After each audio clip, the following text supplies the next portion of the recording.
Hi, Analisa Six here with the Lady of Leisure and the Sober Curator to bring you the February 2025 astrology forecast for the zodiac sign of Leo for sun and rising placements.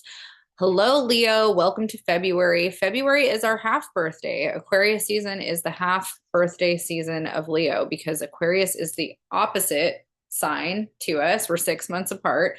So happy half birthday to us, right? Any excuse to celebrate. I actually, my boyfriend is an Aquarius. I've dated a lot of Aquarius actually, but I put a big happy birthday banner above on the wall, and his birthday is long gone, but I realized that I really like waking up with it saying happy birthday above me. It's above my bed, and truly old fashioned, I'm like, every day is my birthday. Why would I take this down? I'm going to leave the happy birthday above my bed, and every day I'm going to celebrate being alive.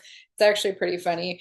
Um, so anyways, I'm laughing that I'm like, it's our half birthday. Very Leo. Um, so yeah, every February we enter Aquarius season. I will say it's kind of interesting. Like I used to get really bad seasonal depression this time of year when I was living in the Pacific Northwest and now living in Southern California. The having the sun, I really don't get the seasonal depression to the extent that I used to. But when I learned astrology and I learned that Aquarius was like the polar opposite of me, and I don't really have any Aquarius placements in my chart, it made me realize like, oh, this energy is like pulling me into the opposite of what's comfortable for me. And that's probably why I get so depressed and uneasy around this time. And so when I started learning astrology and learned that like kind of the antidote to feeling that way is working with that polarity, like kind of making that energy more um like learning about it, being more open to it instead of resisting it, instead of being like, oh, that's foreign to me, I don't like it, being more curious about it and being like, how can I develop a healthier, happier relationship to this energy? And it was really fascinating to me because I don't have any placements in Aquarius except for my North node. So my Sun and my South node are in Leo, and then my North node's in Aquarius. And my first best friend when I was growing up was an Aquarius. My first roommate was an Aquarius. My first serious boyfriend was an Aquarius. My first kind of boyfriend was an Aquarius. And so I feel like the universe really conspired to bring all this Aquarian energy into my life. And now my first boyfriend post divorce is an Aquarius, and it's there to teach me something, because it's a foreign energy to me. It's the opposite of what I'm comfortable with and what I'm used to. And so now when Aquarius season comes, I really try to lean into what it's there to teach me. My dad has an Aquarius moon. My aunt, that is my dad's sister, is an Aquarius. And so, yeah, there's been a lot of that energy in my life. And I'm saying this to you, Leo, as somebody that, my dad's a Leo with an Aquarius moon. So, like, if you're a Leo with Aquarius placements, Aquarius energy might be more comfortable for you. For me, I've always been drawn to it, obviously, having all these people come into my life that I'm like, wanting to be friends with or date. But it's still it's the opposite. It's different. The way that Aquarius processes information and communicates and is in certain situations is just not the way that I would be. But we both are kind of on a similar frequency, having that, yang polarity. So if February and the end of January is kind of a difficult time for you, think about how Aquarian energy can be utilized in your life in a positive way and where you can learn from it versus resist it. So, Leo is fixed fire. We rule the fifth house in astrology, which has to do with our ability to create energy and art and, share it and express it with other people. The fifth house is the house that rules creativity, romance, passion, joy, theater, children. It's the area where we're really like wanting to play and we want to have fun. And, Leos, on the outside, we look like we take ourselves really seriously, and a lot of Leos do, but under the surface, like we want to play, we want to laugh, we want to have a good time. We don't want to take things so seriously, but we do have this kind of like serious demeanor. And, we can take our egos seriously. And I think the polarity in Aquarius is very similar in that sense of wanting to have fun and share that energy with others. But Leo tends to be a lot more, it's that fiery independence. Like, I want to have fun the way I want to have fun. And Aquarius is a lot more adaptable to what group consciousness is.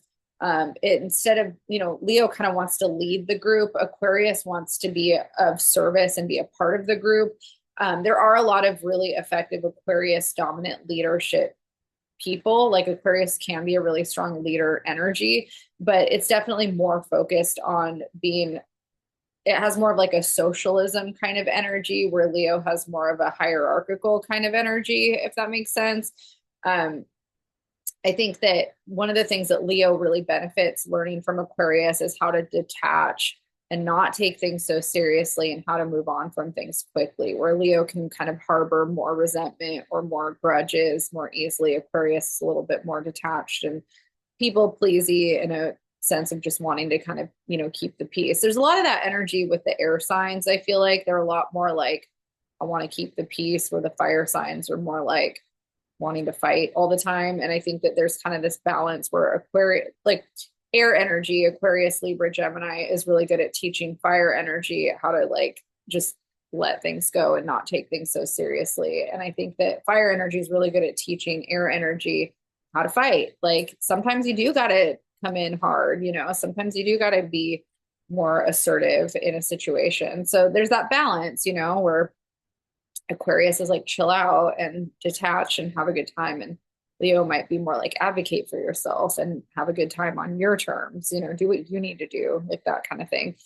So we have a lot of that kind of theme happening for Leo. Dominic, hold on a second.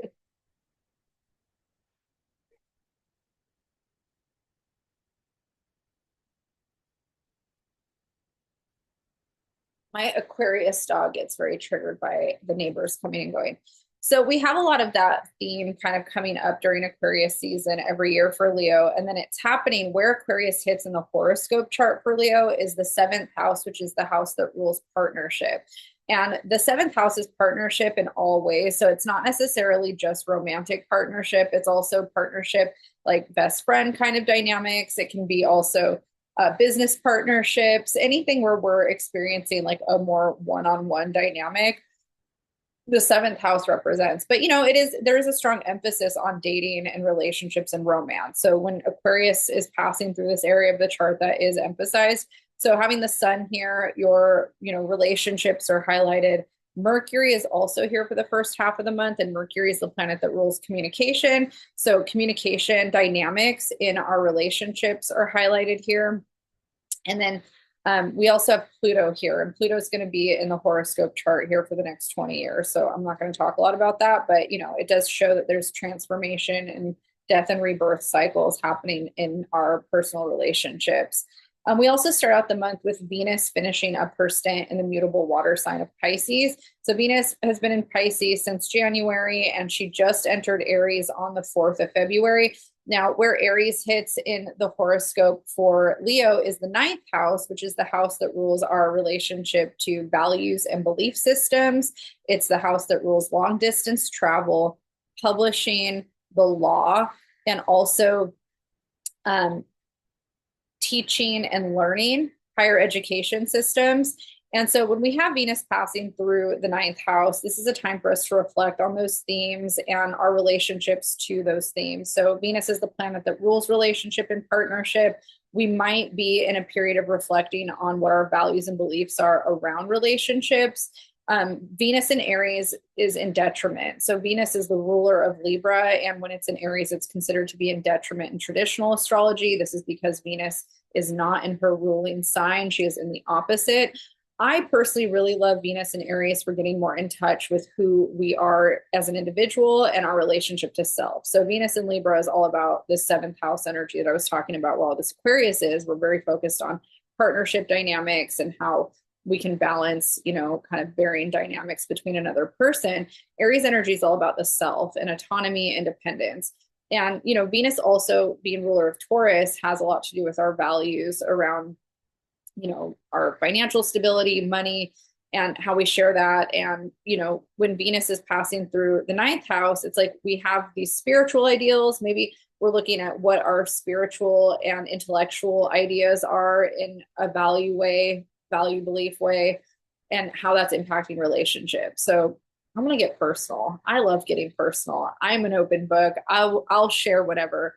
One of the reasons why my husband left me was because he felt like our varying differences in our values were starting to impact him, which, I think is totally valid. I understand that. It definitely wore on me and our relationship in terms of, us not connecting on certain things.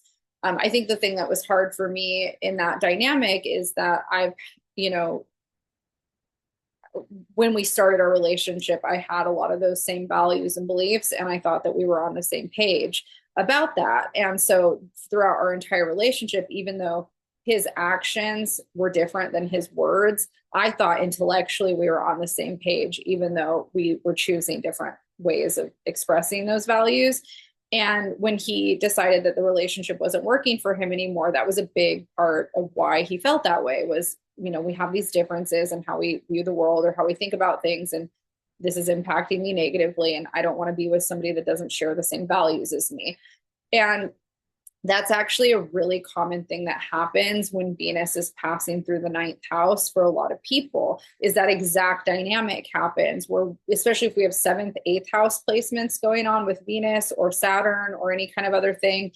And then, if Venus is in the ninth house, the way that we connect with other people on values and shared belief systems, whether it's religion, politics, economics, how we want to live our lives on a daily basis in terms of our routine, those types of things, that all comes up for us in our relationships in a major way when Venus is passing through this area. And so if you're in a relationship with somebody, having all this seventh house stuff, and then, the Piscean energy is getting hit too in this eighth house area, and then it's moving into this ninth house area, we might be in this position of going, am I in alignment with the people that I'm closest with? And if not, what do I need to do? This would happen to me a lot in my relationship dynamic. It still does, but, in my marriage, where I would go through something and I would kind of be developing this thought process because I was growing or learning something new. And then I would look at my relationships and I would say, are these people in alignment with the journey that I'm on? When I got sober, that was a big thing. Like, can I still hang out with the same people, now that I'm sober? And some I could, and some I feel like, they naturally fell away because we want different things. I'm only connecting with them through substance abuse, I'm probably not going to be hanging out with those people once I'm sober. So those are things that come up too. And, Venus being the planet that rules love and beauty, that comes up for us in our romantic relationships. Is this person really in alignment with the political views that I have, or the, spiritual, religious views that I have?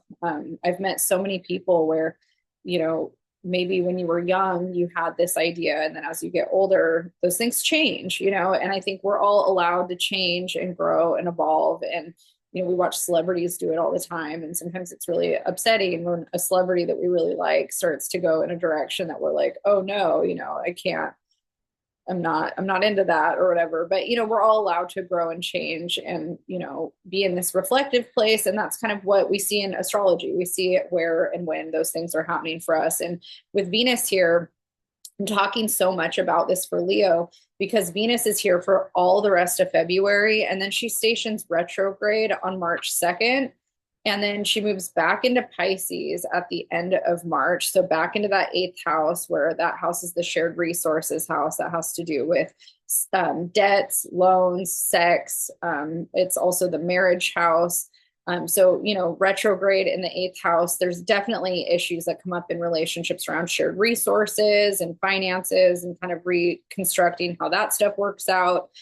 She stations direct on April 13th in Pisces, and then enters Aries again on May 1st. And then she finishes up this second round of Aries energy direct until the beginning of June. And so this eighth house, ninth house theme for Venus is really dominant for Leo, dominant people until June. So you're going to be in a period of reflecting on your values around all the eighth house stuff. So sex, death, rebirth, inheritance, shared assets, resources, and then also any, relationships that you have with financial institutions, like that you're financing through, or banks, loans, all that kind of stuff. And then when she's back in the ninth house, it's more spiritual, more values, beliefs. Am I around people that reflect the same things as me? And I think that, it's unrealistic to think that you're going to have harmony in your life if you expect your entire social circle to think exactly the way that you do. Um, I mean, it depends. I mean, everybody's different. Some people only want to be around people that they see the world the same way through. I think that's a really limiting small world if you're wanting to just be around people that mirror your own feedback loop. I like to be around people that challenge my thought process, and I like to learn from other people. Um, I also like to be around people that have different values and beliefs than me at times because I think it keeps me on my toes and keeps me skeptical. It keeps me asking questions. There are some hard values and beliefs I have about certain things, but I'm open to growing and evolving always. And so I think that this energy is kind of just calling us to that. You know, what are you open to um, learning about yourself, and where are you being pushed to grow? So that's a lot about Venus for Leo, but it's big, and that Aries energy makes a trine to Leo's sense of self and your identity. So your identity is shifting around those themes. Mars, we've had retrograde for a while. Mars station retrograde. I'm moving on to Mars now, by the way. Talk about that. But talking about Mars is a big deal too, because Mars entered Leo in November, and then it stationed retrograde at 6 degrees Leo. Then it went back into Cancer in January, and then it's finishing up its retrograde in Cancer and stationing direct at the end of February. And then it's going to enter Leo again. So, Leo in the horoscope, it's in the first house. That's the house around identity. Mars here brings up a lot around how we're relating to ourselves, and this is very congruent with the Venus values, beliefs energy. Like, who am I? What am I doing? Am I in alignment with myself? Back in the 12th house, it brings up repressed trauma, memories, things that we're working through. It's very intense. Mars passing through the 12th house brings up rage and anger and repressed trauma. And so when we have Mars in this area, we're forced to have to work through a lot of that kind of stuff. So if you've been experiencing rage, anger, repressed memories coming up, frustrations, where you're like, where is that coming from? Or why am I feeling this way again? I wish I was further along in this way. Mars is here, and it's here to help you work through that next layer of growth around it. So it's really positive for you to do, journaling around resentments, anger, or any kind of cathartic practice around that. Therapy around those things is really encouraged. When Mars stations direct at the end of the month, it's going to move through Cancer. It's not going to be in our sign of Leo until April. So in April, it's going to enter Leo. And then we will have in May this Venus Mars kind of energy coming together, where Venus in Aries and Mars in Leo is going to be making a trine at some point before they both shift into some Earth energy in June. So yeah, it's a big energy for fire people. We're kind of at this precipice of a new start, a new life. I'm kind of excited about that for myself because I'm making some major changes in terms of what I'm doing with my life, and that's exciting to see. So, it's going to be a little bumpy up until then, but hopefully by June we start to see the fruits of our labor and all the work that we've been doing paying off by then. So you can look forward to that. At the beginning of the month, we also, now moving on to Jupiter, have Jupiter leaving its retrograde. We've had Jupiter retrograde since October